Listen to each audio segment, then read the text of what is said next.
కిందికి వచ్చి ఎవర్రా వీడు ఏ ఊరు అనేది అన్నాడు. ఆయన చూస్తే భయం అసలు. గద్దర్ అంటే అప్పుడు బాలెడ మనకు పాల్ రాబ్సన్, బాబ్ డిలాన్, బెల్లి జోయలు, బాబ్ మాల్రిన్ వీడు ఎవడు తెలియదు. తర్వాత ఇట్లా చదువుకొని ఆ నర్సింగ్ ఇట్లా సార్ ఇట్లా చదువుకొని మనకు ఎవడు తెలియదు. కానీ ఆయన చూస్తే ఆయననే మాకు పాల్ రాబ్సన్.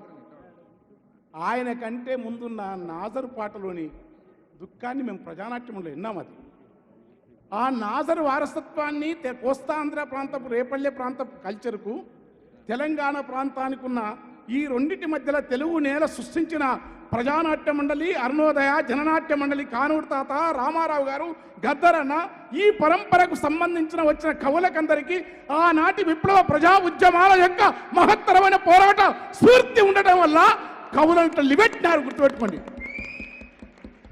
ఊరికే మేము పాటలు రాస్తేనే కాలే, ఎన్ని పాటలు మాకంటే మా అందస్తులైనా చెప్తే